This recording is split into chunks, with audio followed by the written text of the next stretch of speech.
2 दिवसीय प्रोग्राम यहाँ पर प्रदर्शनी लगाई गई है। 11 साल बेमिसाल, 11 साल सबने देखा तरक्की के, लेकिन इन 11 सालों में कठिनाई जो आई होगी उसके बारे में कोई चर्चा नहीं कर रहा, उसके बारे में बताएं। नहीं, कठिनाई जो आई है वो कठिनाई आई है विपक्ष की जो नेगेटिव मानसिकता है, वो केवल सत्ता प्राप्त करना चाहते हैं। अगर एयर स्ट्राइक करके और पाकिस्तान के आतंकवादियों को मारने का काम हमारी सरकार करती है तो सैनिकों से सबूत मांगकर सैनिकों का मनोबल तोड़ने की बात करते हैं। अगर देश में विकास के काम, डेवलपमेंट के काम हो रहे हैं, 6,000 रुपये किसान सम्मान निधि के दिए, राहुल गांधी ने शोर मचाना शुरू कर दिया, 6,000 तो कम है, 6,000 तो कम है। अरे आपने तो 1,000 भी नहीं दिए। आप तो 41,000 की टी शर्ट बारबरी की पहनकर इंग्लैंड की और किसानों पर नोटंकी कर रहे हैं खेत में जाके। 6,000 की कीमत, राहुल बाबा आप क्या जानते हैं? गरीब आदमी को 6,000 की कीमत पता है। आज दिल्ली जैसे महानगर के अंदर भी 12, 13, 14,000 में नौकरी करके गरीब लोग गुजारा करते हैं, उनको मिनिमम वेजेस भी नहीं दी जाती है। उनका कैसे गुजारा हो रहा है? तो इन योजनाओं को लागू करने के बारे में वो आज खड़के, आज चाहे इनके अध्यक्ष हैं, चाहे पहले अधीर रंजन चौधरी जी से, वो केवल नैरेटिव ऐसा बनाने का काम करते हैं कि जैसे कुछ नहीं हुआ है। लेकिन ये प्रदर्शनी आज लगी है। कल हमने विकसित भारत संकल्प सभा भी की थी यहाँ पर, जिसमें इंटेलेक्चुअल लोगों को बुलाया था, प्रबुद्ध लोगों को, जिसमें प्रोफेसर थे, एडवोकेट थे, चार्टर्ड अकाउंटेंट थे, एनजीओ चलाने वाले लोग थे। आज यहाँ पर बुलाया मंदिर के पुजारी हैं, RWA के जो लोग हैं, मार्केट एसोसिएशन के जो प्रधान हैं, यूनियन है, वो एसोसिएशन है, उन लोगों को आज बुलाए प्रदर्शनी दिखाने के लिए। तो जो समस्याएं पैदा की हैं अपोजिशन के लोगों ने, वो देश हित और जनता के विकास की बात नहीं सोचते। उनको कल्पना करनी चाहिए, उनको ये मानना चाहिए कि हाँ, पहली सरकारों से कहीं ना कहीं चूक हुई थी। क्या अपोजिशन वालों के पास ये जवाब है कि 1956 में पहला एम्स देश में बना था, एक। उसके बाद कांग्रेस ने कभी कल्पना ही नहीं की भारत में कहीं एम्स बनना चाहिए। जो 6 एम्स बने भुवनेश्वर सहित, वो भी अटल बिहारी वाजपेयी ने 1999 में उनकी प्लानिंग की थी और योजना बनाई थी, जिसको मनमोहन की सरकार ने पूरा जरूर किया है, लेकिन नींव अटल बिहारी वाजपेयी ने रखी थी। आज पिछले 11 साल के अंदर नए 16 एम्स बन गए हैं, 15 फंक्शनल है, एक अभी फंक्शन होने जा रहा है, 23 एम आज काम कर रहे हैं देश के अंदर।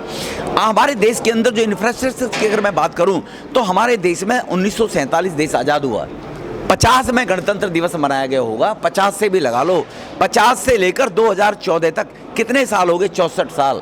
64 साल में केवल 90,000 किलोमीटर सड़कें देश में सड़कों का जाल था, 90,000 किलोमीटर। इसी 10 साल के अंदर मोदी जी के नेतृत्व में 55,000 किलोमीटर नई सड़कें बन गई हैं, 55,000 10 साल में, और 64 साल में केवल 90,000। ये अंतर पता नहीं राहुल को दिखाई नहीं देता, खड़गे जी को दिखाई नहीं देता, ये काम उनको होते दिखाई दे रहे हैं। मैं अगर कहूँ आज आयुष्मान भारत योजना के कारण से गरीब, जो पहले बीमारी होती थी वो गरीबी, उसका अभिशाप माना जाता था, गरीबी के कारण कोई बीमार है, आज इसकी जिम्मेवारी सरकार ने अपने ऊपर ले ली है। कोई बीमार होगा, आयुष्मान भारत में 5 लाख रुपए तक का हर गरीब को मुफ्त में इलाज होगा, और 5 करोड़ लोगों ने इसका लाभ उठाया पिछले 4-5 साल में। जब से आयुष्मान भारत योजना चालू हुई है 6 साल में 4 करोड़ लोगों ने, और 41 करोड़ लोग मेडिकल फैसिलिटीज ले रहे हैं। मात्र 20 रुपये का जो इंश्योरेंस होता है वो करवा के 41 करोड़ लोगों ने रजिस्ट्रेशन करवाया हुआ है, जिनमें से वो भी कम से कम 16-17 करोड़ लोग 1 लाख से 2 लाख की मदद ले चुके हैं देश के अंदर से। तो ये जो डेवलपमेंट हुआ है, ये देश के लोगों को जानकारी होनी चाहिए। जहाँ तक देश की सीमाओं की बात है, हमारे सैनिकों के सर काट कर और उनसे फुटबॉल खेलने का काम किया जाता था। जब से सरकार आई है, कश्मीर में पत्थरबाज खत्म हो गई, आतंकवादी बंबई में मार के चले जाते थे, हम गिड़गिड़ाते थे यूएनओ में जाकर, पाकिस्तान ये है, पाकिस्तान ये है। अब उन्होंने 3 बार हिमाकत की तो तीनों बार हमारी सेना ने उनको घुसकर मारा। सेना वही थी, सेना का जज्बा भी वही था, लेकिन नेतृत्व कमजोर होता था, जो सेना को ये छूट नहीं देता था। अब नेतृत्व कमजोर नहीं है, 56 इंच का सीना है, इसलिए अब उनको खुली छूट आर्मी को दे रखी है, और आर्मी घुस के पाकिस्तान को मारती है। और अब कह दिया कि भविष्य में कोई आतंकवादी घटना हुई तो उसको युद्ध माना जाएगा, पाकिस्तान को नस्तानाबूद कर दिया जाएगा। ये हिम्मत है तो 56 इंच के सीने मोदी जी के अंदर ही है। सर, एक क्वेश्चन और मैं आपसे पूछना चाहूँगी। सर, दिल्ली के अंदर बहुत विश्वास के साथ जनता ने बीजेपी को इस बार जिताया था, लेकिन अभी सिर्फ 100 ही दिन कंप्लीट हुए हैं, लेकिन लोग केजरीवाल को याद कर रहे हैं, कंपैरिजन कर रहे हैं कि केजरीवाल की सरकार अच्छी थी। तो इसको किस नज़रिए से देखते हैं? देखो, मुझे नहीं पता, जो केजरीवाल को अभी भी 41% वोट मिला था, 7% वो वोट मिला, तो लोगों को लगा कि भाजपा आएगी नहीं, केजरीवाल ही आ जाएगा। तो केजरीवाल का वोट परसेंट तो 35-34 पे आ गया गिर के। लेकिन जो 35% लोग हैं वो तो यही बोलेंगे जिन्होंने केजरीवाल को वोट दिया कि उसका शासन अच्छा था। अगर केजरीवाल जी का शासन अच्छा था तो एक भी एमजीडी पानी का ट्रीटमेंट प्लांट दिल्ली में क्यों नहीं लगा पिछले 10 साल में? पानी गर्मी के अंदर हाहाकार, 950 एमजीडी पानी है जब शीला सरकार छोड़कर गई थी, 955 एमजीडी, और आज दिल्ली को पानी चाहिए 1350 एमजीडी।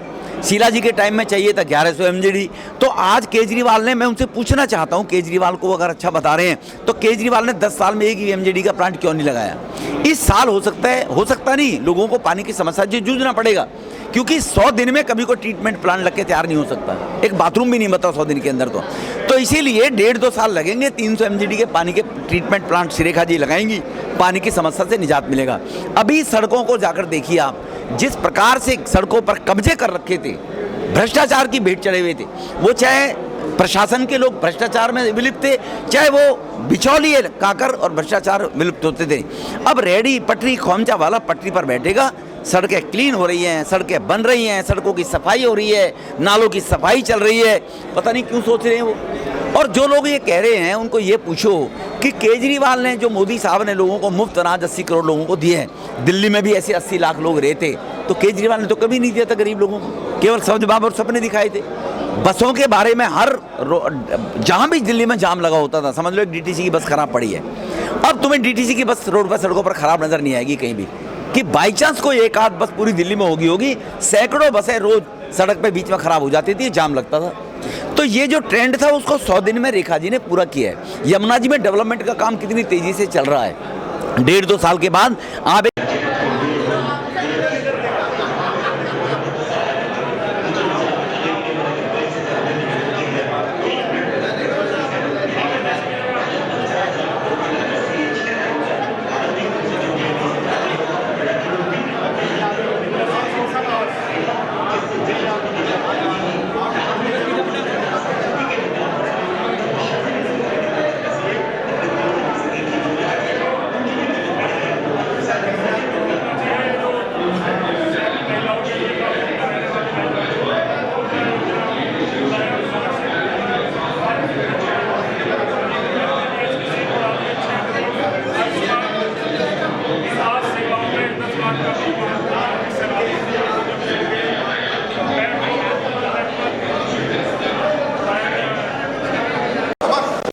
बीजेपी के 11 साल बेमिसाल, इस उपलक्ष्य में आज यहाँ पर गोविंदपुरी में अग्रवाल धर्मशाला में एक दो दिवसीय प्रदर्शनी रखी गई है, जिसके संयोजक हमारे साथ मौजूद हैं बलबीर सिंह जी। चलिए इनसे बात करते हैं, इनका क्या कहना है। सर, क्या कहना चाहेंगे? 2 दिवसीय यहाँ पर जो प्रदर्शनी लगाई गई है और रमेश बिदूड़ी जी इसमें आमंत्रित थे, तो क्या कहना? देखिए, कल यहाँ पे एक बहुत बड़ी सभा का संकल्प सभा, एक जिसको कहते हैं, कल यहाँ पे उसका आयोजन हुआ था। आज ये प्रदर्शनी लगाई गई है और आप देख रहे हैं कितनी भारी संख्या में लोग यहाँ पे आए हैं। देखिए, जब से भारतीय जनता पार्टी की सरकार बनी है, जिस टाइम प्रधानमंत्री जी ने पहली बार लोकसभा में बोले थे, उन्होंने कहा था कि ये जो सरकार है ये गरीबों को समर्पित सरकार रहेगी और गरीबों की आवश्यकताओं की पूर्ति के लिए जितने भी कार्य किए जाएंगे वो सब कार्य ये सरकार करने वाली है। उसी के उसमें आज आप देख रहे हैं 11 साल में पार्टी ने, नरेंद्र मोदी जी की सरकार ने जो काम किया है वो देखेंगे। देखिए, हमारी मोदी सरकार का यही एक नारा था कि सेवा, सुशासन और गरीब कल्याण। सरकार का कार्य लोगों की सेवा करना है, सुशासन ठीक रहेगा, शासन सही से चलेगा, भ्रष्टाचार नहीं रहेगा तो देश का विकास भी तेजी से होगा, और गरीब कल्याण होना तो सरकार की पहली और अंतिम प्रायोरिटी है। देश का एक एक नागरिक जब तक गरीबी रेखा से ऊपर नहीं आएगा तब तक भारतीय जनता पार्टी की सरकार लगातार नरेंद्र मोदी जी के नेतृत्व में ये काम करती रहेगी। मोदी जी ने संकल्प लिया है कि 2047 तक भारत को विकसित राष्ट्र बनाना है। विकसित राष्ट्र तभी बनेगा जब हमें जिस प्रकार ये कार्य किए, लोगों का लगातार विश्वास, लोगों का लगातार सहयोग हर काम में रहना चाहिए। हमारे नागरिक भी अपनी जिम्मेदारी अच्छी तरह से निभाएं तो वो दिन दूर नहीं है, क्योंकि आज हम विश्व की चौथी सबसे बड़ी अर्थव्यवस्था है और जल्द ही हम लोग तीसरी सबसे बड़ी अर्थव्यवस्था बनने वाले हैं। तो आने वाले समय में हमें विकसित भारत की जो कल्पना नरेंद्र मोदी जी ने की है वो 2047 तक अवश्य पूर्ण होगी। देखिए, आज हमारी जीडीपी तकरीबन 4.5 ट्रिलियन डॉलर है। अमेरिका की आज भी 32 ट्रिलियन डॉलर के आसपास की इकोनॉमी है, लेकिन बहुत जल्द हम लोग जिस प्रकार से पिछले 10 सालों में जब ये सरकार बनी थी हम लोग 8वें स्थान पे थे, आज हम लोग पूरे विश्व में 4थे स्थान पे हैं। और जिस प्रकार से पूरे देश की जनता का सहयोग मिल रहा है, जिससे देश में शिक्षा का प्रसार हो रहा है, जिस प्रकार से नई एजुकेशन पॉलिसी जो 35 साल के बाद सरकार ने बनाई, और जिस प्रकार से आगे तकनीकी विकास हो, स्किल डेवलपमेंट हो, अगर पूरी देश की जनता को सरकारें मौका उपलब्ध कराएंगी तो बहुत जल्द भारत विकसित राष्ट्र बनने वाला है। सर, जन कल्याण की आप बात कर रहे हैं, लेकिन देखा जा रहा है इन दिनों गरीबों के ऊपर बहुत अत्याचार हो रहा है, उनकी झोपड़ियां तोड़ दी जा रही हैं, इस पर क्या? नहीं, देखिए दिल्ली में ऐसा कोई अत्याचार नहीं हो रहा है। जो झुग्गियाँ 2014 के बाद देखिए कहीं सरकारी रोड पे बनी हुई है, किसी नाले के ऊपर बनी हुई है, नाले की सफाई नहीं हो पा रही है, कोई ऐसे जगह पे बनी हुई है जहाँ पे जो इसेंशियल सर्विस सरकार मुहैया नहीं कर पा रही है, सिर्फ उन झुग्गियों को तोड़ने का काम किया जा रहा है। और देखिए कुछ झुग्गियों वालों ने जो वन विभाग की ज़मीन थी वहाँ पे कब्जा कर लिया है। तो ये इस प्रकार की चीज़ें हैं, अगर हम इसको एक बड़े स्केल पे, लार्जर स्केल पे देखें तो लोगों को कहीं ना कहीं अल्टीमेटली एक बड़ी भारी संख्या में जनता को इससे फ़ायदा होगा। कुछ गिने चुने लोग, कुछ असामाजिक तत्व जो इस प्रकार का कब्जा कर लेते हैं, उनको दूर करने का काम सरकार कर रही है। सर, आप क्या कहना चाहेंगे, जिस तरह से 2 दिवसीय यहाँ पर प्रदर्शनी लगी हुई है, 11 साल बेमिसाल गिनवाए जा रहे हैं, लेकिन कहीं ना कहीं नेगेटिव भी चल रहा है, जैसे झुग्गियाँ तोड़ी जा रही हैं, लोग परेशान हो रहे हैं, तो इन सबको देखते हुए क्या कहना चाहेंगे?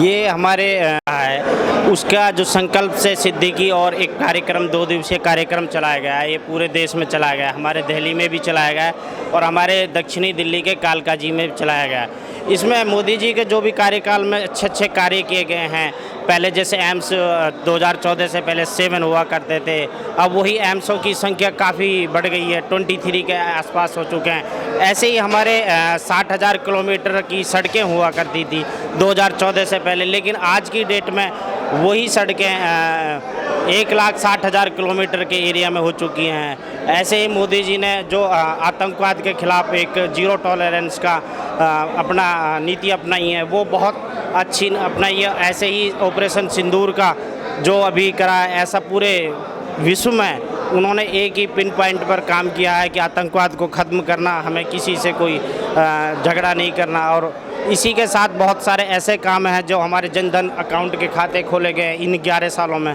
एक बहुत ही जो कि बिल्कुल ही मध्यम वर्ग और जो गरीब वर्ग है, जो पूरे देश के जो अंतिम पायदान के लोग हैं, उनके लिए जो मोदी जी ने एक सोचा है जनधन अकाउंट खोलना, उनके लिए क्या आयुष्मान कार्ड के देकर उनको 5 लाख तक की जो अपने इसमें स्वास्थ्य की सेवाएं दी जाएं, उनके लिए एक जहां झुग्गी वहीं मकान का वादा किया है वहीं दिए जा रहे हैं। और बहुत सारे, लेकिन जो झुग्गियों का ये प्रोग्राम है, ये उनको मकान दिए गए हैं और ऐसा ये केवल विपक्ष का ही प्रोपेगेंडा है कि जो उन्होंने बहुत फैलाया हुआ है। लेकिन मोदी जी की नीति को हर गरीब व्यक्ति जो जिनके पास झुग्गी है, गरीब है, उन्होंने इस बात को समझा है। और मोदी जी हर जो छोटे से छोटे तबके वाले लोग हैं, उन्हीं का सबसे ज़्यादा ध्यान रखते हुए आज देश को एक विकसित देश बनाने का जो संकल्प लिया 2047, उसी में हमारी दिल्ली को भी विकसित बनाना, दिल्ली को एक दिल्ली बनाना है। आज हम देख रहे हैं कि दिल्ली जैसे ही 3-4 महीने से भी हमारे सरकार बनी है, भाजपा की सरकार बनी है, उसमें इतने सारे काम कर दिए हैं, सड़कें बन रही हैं, पानी का एक अच्छा इंतज़ाम किया जा रहा है। और ऐसे ही जहाँ कुछ ऐसे अतिक्रमण हैं जहाँ लोगों की गुंडागर्दी है, वो ख़त्म की जा रही है। लेकिन इसमें मध्यम वर्ग और जो गरीब व्यक्ति है उसका बहुत ही अच्छे से ध्यान रखा जा रहा है। ऐसा नहीं है कि किसी भी वर्ग को छोड़ा जा रहा मोदी जी के द्वारा, ना ही इस भाजपा सरकार में होगा। और ये मोदी जी का जो 11 साल का कार्यकाल है, ये कार्यकाल 11 साल जो पहले इन्होंने कांग्रेस की गवर्नमेंट ने 50-60 साल के दौरान भी जो कार्य नहीं करे, वो 11 साल में उससे भी ज़्यादा कार्य कर चुकी है मोदी जी के अपने नेतृत्व में। लेकिन अभी ऐसे बहुत सारे कार्य हैं जो हमें संकल्प से सिद्धि की ओर के अनुसार हमें चलना है और पूरे देश को एक विकसित भारत बनाना है। विकसित भारत के साथ साथ दिल्ली को भी विकसित ही बनाना है। यही सारी बातें हमारे 2 दिवसीय, ऐसी बहुत सारी हज़ारों बातें हैं, जो हज़ारों कार्य हैं जो हम इसी 2 दिवसीय कार्यक्रम के अनुसार बता रहे हैं। Thank you.